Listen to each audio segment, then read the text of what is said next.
Description में लिखा है कि ऑर्डर करने के 2 सेकंड्स बाद ही फूड डिलीवर हो जाएगा, लेकिन डिलीवरी चार्ज होगा 800 येन। यार ये तो बहुत ज्यादा है, लेकिन टकोया को बहुत जल्दी खाना चाहिए तो उसको ऐप को इंस्टॉल करना ही होता है। इंस्टॉल करके वो उसको स्टार्ट करता है तो उसका लोगो आता है और एक सुरीली आवाज आती है, वेलकम टू ओडोकेमोनो। टकोया को इस ऐप पर बिल्कुल भरोसा नहीं होता दोस्तों, लेकिन फिर भी वो ट्राई करके देख लेता है कि देखते हैं क्या होता है इसमें। तो ट्राई करने के लिए वो 2 चीज बर्गर्स का ऑर्डर करता है, जिसका बिल आता है 2200 येन। टकोया को लगता है कि जरूर कोई स्कैम है, लेकिन फिर भी ऑर्डर बटन पर क्लिक कर देता है। 2 सेकंड्स में डोरबेल बजती है। भाई ये क्या चल रहा है इस दुनिया में? अपना घर 3rd फ्लोर पर है, लिफ्ट से आएगा तब भी 2 मिनट लग जाएंगे, फिर ये 2 सेकंड्स में कैसे? How is it possible? जरूर कोई और होगा। ये सोचकर वो दरवाजा खोलता है तो वहाँ पर एक लड़की उसका ऑर्डर लेकर खड़ी होती है। टकोया पूछता है ये आपने कैसे किया? वो कहती है अरे कैसे किया, यही तो हमारी ऐप की स्पेशलिटी है, एनीथिंग इन 2 सेकंड्स ओनली, इसलिए हम डिलीवरी के 800 येन चार्ज करते हैं। एंजॉय योर फूड सर, और रोज ऑर्डर कीजिएगा। ये कहकर दोस्तों वो चली जाती है। टकोया को अब भी विश्वास नहीं होता कि ये बर्गर है या कुछ और। इतने में युकारी भी नहाकर आ जाती है। हर बर्गर को देखकर चौंक जाती है कि यार इतने जल्दी कैसे ऑर्डर किया तुमने? टकोया कहता है जरा चेक करके बताओ खाना कैसा है। मुझे लगता है ये कोई पुराना बर्गर है जिसे ये लोग गर्म करके लेकर आ गए अभी, तभी इतनी जल्दी आ गया ये। और युकारी उसकी बात नहीं सुनती और तुरंत खाने लग जाती है। उसका टेस्ट करके वो कहती है कि यार मैंने जिंदगी में कभी इतना टेस्टी चीज बर्गर खाया नहीं। खाने के बाद वो कोई फेस पैक लगाकर बैठी होती है तो टकोया कहता है ओटोडोकेमोनो नाम का एक ऐप है जो 2 सेकंड्स में कुछ भी डिलीवर करता है। मुझे समझ नहीं आ रहा ये कैसे हो सकता है। युकारी कहती है तुम ना घर पर बैठे बैठे इतने बोर हो रहे हो कि तुम्हें वक्त का लिहाज ही नहीं रहा, मुझे उल्लू मत बनाओ समझे। कहकर वो अपना लोशन निकालती है, लेकिन वो बोतल खाली हो चुका था। अब वो परेशान हो जाती है कि मैं क्या करूं। टकोया कहता है तुम मुझे बिलीव नहीं कर रही थी ना, है ना? तो ये देखो अब मैं उस ऐप पर लोशन ऑर्डर करता हूँ। कहकर दोस्तों वो लोशन ऑर्डर करता है और ऑर्डर बटन दबाने के 2 सेकंड के बाद ही डोरबेल बजती है। वो दरवाजा खोलते हैं तो वही डिलीवरी गर्ल लोशन लेकर हाजिर हो जाती है। युकारी को अब भी विश्वास नहीं होता। वो टकोया से कहती है जरूर तुम कोई गेम खेल रहे हैं मेरे साथ, तुम्हें पता था लोशन खत्म हो चुका है, इसलिए तुमने पहले से उस लड़की को लोशन लाने के लिए रेडी करके रखा हुआ था, हैं? टकोया कहता है अरे मैं तो उसको जानता तक नहीं। हाँ ठीक है, अगर तुम्हारी बात सच है तो उस ऐप से कुछ और ऑर्डर करके देखती हूँ फिर देखेंगे। कहकर दोस्तों वो टॉयलेट पेपर ऑर्डर करती है। 2 सेकंड में वही लड़की सामान लेकर फिर हाजिर। फिर वो ड्रेस शूज और कई चीजें ऑर्डर करती है और चीजें सिर्फ 2 सेकंड्स में लेकर वो लड़की आ जाती है। साथ ही साथ वो अमेरिकन डिश ऑर्डर करते हैं जो जापान में नहीं मिलता, वो भी 2 सेकंड में डिलीवर हो जाता है। और टेस्टी उसका तो कोई जवाब ही नहीं। टकोया को लगता है कि इस ऐप में जरूर कोई रहस्य है, वरना एक इंसान इतनी तेजी से कैसे ये सारी चीजें कर सकता है और हर बार वही लड़की क्यों आ रही है, ये भी कोई रहस्य है। वो कहता है कि कॉरिडोर का लाइट जलता रहता है, लेकिन जब वो लड़की आइटम्स लेकर आती है तो लाइट ऑफ हो जाते हैं। मुझे लगता है वो लड़की किसी दूसरी जगह पर है और अचानक यहाँ पर टेलीपोर्ट हो जाती है। पर दोस्तों युकारी तो अलग ही लेवल पर सोचने लगती है। वो कहती है वो जहाँ से भी आती है ना, हमें उससे क्या मतलब, हमें तो ये देखना चाहिए कि ऐप से अपना क्या फायदा होगा। तो दोस्तों वो झट से ऐप पर 1 मिलियन येन्स ऑर्डर करने जाती है, लेकिन उन्हें ऑर्डर करने के लिए इन्हें 1 मिलियन येन प्लस 800 येन देने पड़ेंगे। वो समझ जाते हैं कि इस ऐप में पैसे ऑर्डर करना तो पागलपन है। फिर वो ट्रेजर टाइप करके देखती है पर वो एरर दिखाता है क्योंकि ये कोई प्रोडक्ट है ही नहीं।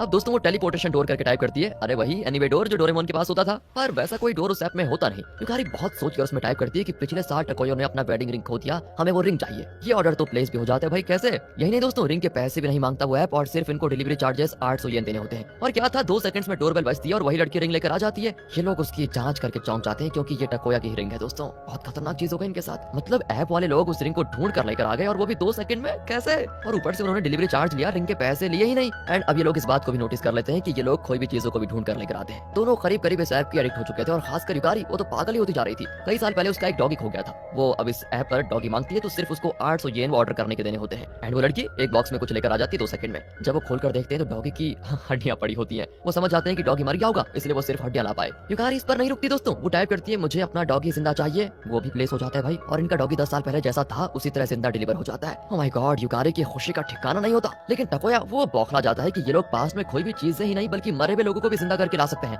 ये तो कुछ बहुत बड़ा लोचा लग रहा है। अगले दिन युकारी हॉस्पिटल जाती है तो एक बुजुर्ग पेशेंट बहुत देर से कुछ ढूंढ रहा होता है। युकारी पूछती है अंकल जी क्या हो गया? वो कहते हैं मैं अपनी घड़ी ढूंढ रहा हूँ बेटा। युकारी बताती है जब आप हॉस्पिटल में आए थे तब आपके पास कोई घड़ी नहीं थी। अब ये सुनकर वो बहुत परेशान हो जाते हैं। युकारी कहती है आप डरते क्यों हैं, जब आप डिस्चार्ज हो जाएंगे तो नई घड़ी खरीद लेना। और वो कहते हैं वो कोई मामूली घड़ी नहीं थी जो पैसों से खरीदी जा सके, वो मेरी वाइफ ने मुझको दी थी। घड़ी तो मैं खरीद सकता हूँ लेकिन मेरी स्वर्गवासी पत्नी को मैं वापस नहीं ला सकता ना, इस बात का मुझे बहुत दुख है। और दोस्तों यहाँ पर युकारी के दिमाग में अपनी माँ के बारे में कोई चीजें आती है। वो अपनी माँ को याद करती है क्योंकि उसकी माँ पहले चल बसी थी। तो अब वो क्या करती है, उस ऐप पर अपनी माँ को ऑर्डर करने लगती है। टकोया उसे रोकता है कि देखो ये पागलपन है मत करो, लेकिन वो नहीं मानती और कहती मुझे अपनी माँ को देखना है। लेकिन जब वो ऑर्डर करती है तो बिल आता है 167 मिलियन येन। युकारी रोने लगती है कि वो मेरी माँ थी, इन्हें तो सिर्फ 800 येन में उनको मेरे पास लाना चाहिए था। तब टकोया कहता है कि शायद ये तुम्हारी माँ की उम्र भर की कमाई थी और शायद यही उनकी कीमत भी है। ये ऑर्डर अगर प्लेस किया तो उधार तले दब जाएंगे हम। लेकिन वो कहती है मुझे बस अपनी माँ चाहिए और कुछ नहीं, कहकर वो ऑर्डर कर देती है दोस्तों। लेकिन 2 सेकंड के बाद डोरबेल नहीं बजता, तब ऐप में एरर आ जाता है। युकारी रोने लगती है कि ये सब कुछ डिलीवर कर रहे हैं लेकिन मेरी माँ को डिलीवर क्यों नहीं करना चाहते। कहकर बार बार ऑर्डर बटन पे क्लिक करती है लेकिन एरर आ जाता है। अगले दिन की बात है, टकोया एक न्यूज आर्टिकल देखता है कि एक औरत ने एक बेसबॉल प्लेयर से शादी की। उस बेसबॉल प्लेयर की सारी प्रॉपर्टी की कीमत है 100 मिलियन येन। न जाने क्यों टकोया दोस्तों उस ऐप पर उस बेसबॉल प्लेयर को खरीदने की कोशिश करता है, लेकिन उसमें उस प्लेयर का दाम दिखाता है 3.7 बिलियन येन।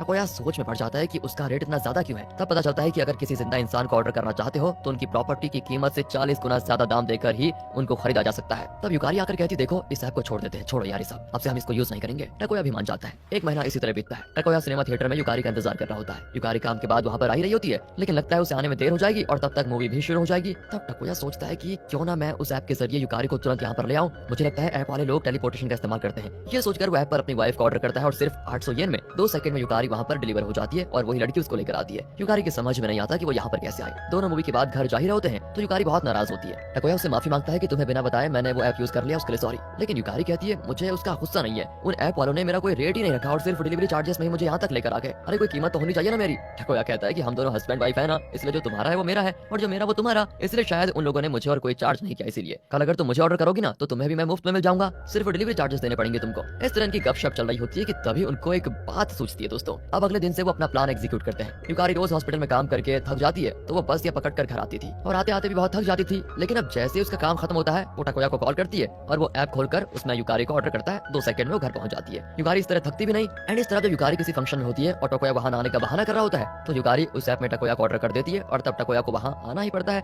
इस तरह ये दोनों उस ऐप को एक टेलीपोर्टेशन डिवाइस की तरह यूज करते हैं और जब इनको हॉलिडे पे कहीं जाना होता है तो दोनों के फ्लाइट टिकट्स में 60,000 येन खर्च हो जाते थे। लेकिन इस ऐप के आने के बाद टकोया 30,000 येन में अकेला उस जगह का फ्लाइट पकड़ लेता है और फिर वहां पर जाकर इस ऐप के जरिए 800 येन का डिलीवरी चार्ज देकर युकारी को वहां पर टेलीपोर्ट कर लेता है। इस तरह दोस्तों इन लोगों के बहुत सारे पैसे बच जाते हैं और मजे से ये दुनिया भी घूमते हैं। युकारी उससे बुजुर्ग पेशेंट की खोई हुई घड़ी को ऐप पर ऑर्डर करती है और उन्हें दे देती है। वो भी बड़े खुश होते हैं और पूछते हैं ये तुम्हें कहाँ मिली बेटा। युकारी कहती है आपने मुझे इस घड़ी के बारे में इतना कुछ बता दिया था कि मुझे लगा कि इसको ढूंढकर ही आपको दे दूं। कई जगह ढूंढा मैंने तब जाकर ये मुझे मिल गई। कुछ दिन दोस्तों इस तरह आराम से इनके दिन गुजरते हैं। इनका वेडिंग एनिवर्सरी आता है लेकिन उस दिन भी युकारी काम पर जाती है और टकोया को प्रॉमिस करती है कि 7 बजे तक मैं घर पहुंच जाऊंगी। यहाँ टकोया उसके लिए डिनर तैयार करके रखता है और उसे सरप्राइज देना चाहता है। वो युकारी को कॉल करता है तो वो कहती है अभी अभी तो काम खत्म हुआ है और आज मुझे फ्रेंच रेस्टोरेंट में खाने का मन कर रहा है, तुम यहाँ पर आ जाओ। टकोया कहता है कि मजाक छोड़ो, आज अपनी एनिवर्सरी है और मैं तुम्हारे लिए इतना अच्छा तैयार करके रखा हुआ हूँ। और वो जिद करती है दोस्तों कि नहीं मुझे फ्रेंच फूड खाना है, तुम यहाँ पर जल्दी आ जाओ। टकोया गुस्से में कॉल काट देता है, ये ऐसे नहीं मानेगा। ये सोचकर युकारी उस ऐप में टकोया को ऑर्डर करने लगती है तो घर पर बैठा टकोया उसी ऐप पर युकारी को ऑर्डर करने लगता है और दोनों एक ही टाइम पे एक दूसरे को ऑर्डर कर देते हैं। ओ माय गॉड, अब क्या होगा। 2 सेकंड में दोनों अपनी अपनी जगह से गायब हो जाते हैं। टकोया खुद को एक अजीब जगह पर पाता है जहाँ हर तरफ दरवाजे ही दरवाजे होते हैं। अचानक एक दरवाजा खुलता है और वही डिलीवरी गर्ल युकारी को वहाँ के कमरे में लेकर आ जाती है और कहती है ये रहा सर आपका ऑर्डर। फिर वो टकोया को घसीट कर लेकर जाती है और एक दरवाजे के पीछे उसको धकेलती है और युकारी से कहती है ये रहा मैडम आपका ऑर्डर। कहकर वो दरवाजा बंद करके चली जाती है। अब ये दोनों कुछ समझ नहीं पाते कि ये क्या जगह है, पर लगता है दोनों ने एक ही टाइम पे एक दूसरे का ऑर्डर किया था जिसकी वजह से शायद ऐप में कोई एरर हुआ और अब वो इस जगह पर पहुंच चुके हैं। चारों तरफ दरवाजे होते हैं लेकिन वो एक भी दरवाजा खोल नहीं पाते। युकारी बहुत डरी भी होती है कि क्या करूं, लेकिन टकोया उसे हिम्मत देता है मैं कुछ करता हूँ। वो अपने एक दोस्त को कॉल करके कहता है कि भाई मैं बहुत बड़ी प्रॉब्लम में फंसा हुआ हूँ, प्लीज मुझसे अभी कोई सवाल मत करना, सिर्फ वो करो जो मैं कहता हूँ। वो अपने फ्रेंड को ऑटोडो के मोनो ऐप इंस्टॉल करने को कहता है और कहता है उसमें मेरा नाम सर्च करो और मुझे ऑर्डर करो। फ्रेंड भी वही करता है लेकिन कहता है यार इसमें तो तेरी कीमत 200 मिलियन येन है, उतने पैसे तो मेरे पास है नहीं। इस पर टकोया दोस्तों एकदम शॉक हो जाता है। तब उसे याद आता है कि जब टकोया युकारी को ऑर्डर करता था तो सिर्फ 800 येन देने पड़ते थे क्योंकि वो टकोया की वाइफ है, लेकिन टकोया का फ्रेंड वो बाहर का आदमी है जिस वजह से उसे ज्यादा कीमत देनी पड़ेगी और ऊपर से जिंदा इंसान की कीमत उनकी प्रॉपर्टी की कीमत से 40 गुना ज्यादा भी तो होती है। तब युकारी को एक तरकीब सोचती है। वो उसमें एक ऐसा पेपर ऑर्डर करती है जिसमें यहाँ से बचने का रास्ता लिखा हो, लेकिन वो एरर दिखाता है। अब इनको एहसास हो जाता है कि वो यहाँ बिल्कुल फंस चुके हैं, बाहर नहीं निकल पाएंगे। अपने किस्मत को स्वीकार करके वो यहीं पर रहने लग जाते हैं। 3 महीने बीत जाते हैं दोस्तों यहाँ पर इनके। अपने घर से अपनी जरूरत की सारी चीजें वो उसी ऐप पर ऑर्डर करते हैं और वो सब यहाँ डिलीवर हो जाता है। वो अपने डॉगी को भी यहाँ पर ऑर्डर करके लेकर आ जाते हैं। इन्हें सिर्फ डिलीवरी के 800 येन देने पड़ते हैं। धीरे धीरे वो अजीब जगह को भी अपना घर जैसा बनाने लग जाते हैं। खाने को ऑर्डर करते हैं तो वही डिलीवरी गर्ल लेकर आती है। यहाँ टकोया और युकारी के अलावा सिर्फ एक लड़की आती है। ये दोनों यहाँ से दोस्तों कहीं भी नहीं जा सकते। देखते ही देखते 1 साल बीत जाता है। इस जगह पड़े पड़े ये दोनों दिमागी तौर पर अपना बैलेंस खोने लगते हैं। इसी बीच युकारी का डॉगी हमेशा टकोया को तंग करता रहता है। टकोया युकारी को भी डांटता है कि अरे अपने डॉगी को संभाल नहीं सकती क्या। और युकारी कहती है अरे उसे कुछ भी कर लो, मुझे कोई फर्क नहीं पड़ता, मैं तो तुम्हारा चेहरा भी नहीं देखना चाहती। टकोया चिल्लाता है कि हमारे साथ जो हो रहा है उसका जिम्मेदार सिर्फ मैं नहीं हूँ, तुम भी हो। अच्छा अब मैं जिम्मेदार हूँ। सबसे पहले आपको किसने ट्राई किया था बताओ, तुमने ना। सारी मुसीबत की जड़ तुम हो, सिर्फ तुम। एंड दोस्तों इनकी तू मैं अचानक टकोया गुस्से में युकारी को चांटा मार देता है। वैसे आज तक इन दोनों ने कभी एक दूसरे पर हाथ तक नहीं उठाया था, लेकिन आज टकोया ने जो किया युकारी उसे बर्दाश्त नहीं कर पाती। टकोया भी रोने लगता है कि ये मैंने क्या कर दिया। तब उसको एक आइडिया आता है। वो युकारी को बताता है कि देखो यहाँ से निकलने का एक तरीका है, बाहर से कोई हमें ऑर्डर नहीं कर सकता क्योंकि कीमत बहुत ज्यादा होगी, लेकिन हस्बैंड के लिए वाइफ फ्री है और वाइफ के लिए हस्बैंड सिर्फ 800 डिलीवरी का चार्ज देना पड़ेगा। इसलिए हम दोनों डाइवोर्स कर लेते हैं, सारा पेपर वर्क ऑनलाइन हो जाएगा, फिर मैं ऑनलाइन में ही दूसरी लड़की से शादी कर लूंगा, फिर उसे कहूंगा कि मुझे वो इस ऐप पर ऑर्डर करे। जब वो ऑर्डर करेगी तो मैं बाहर निकल पाऊंगा, फिर मैं उसको डाइवोर्स करके तुमसे ऑनलाइन शादी कर लूंगा और फिर तुम्हें ऑर्डर कर लूंगा। इस तरह हम दोनों बाहर निकल पाएंगे। उसकी बातें सुनकर युकारी कहती है अच्छा लगता है तुमने मुझे छोड़ने का फैसला कर ही लिया है। अरे ये क्या कह रही हो, मैं तुम्हें छोड़ कैसे सकता हूँ। युकारी कहती है अच्छा यहाँ से बाहर निकलने के बहाने तुम मुझे डाइवोर्स देकर किसी दूसरी के साथ खुश रहना चाहते हो है ना। टकोया कहता है ऐसा नहीं है यार, हमारे पास इसके अलावा कोई चारा भी तो नहीं है, बाहर से हमें कोई 200 मिलियन देकर नहीं खरीदने वाला। अगर तुम इस पर विश्वास नहीं करती हो तो फिर तुम ही सोचकर बताओ कि क्या करना है। युकारी को कुछ नहीं सोचता और वो टकोया के प्लान के लिए मान जाती है। अब टकोया इंटरनेट पर टिंडर जैसा कोई ऐप खोलकर लड़कियों से ऑनलाइन बातचीत करता है। एक लड़की को तो वो रिंग दिखाकर पूछता है क्या तुम मुझसे शादी करोगी,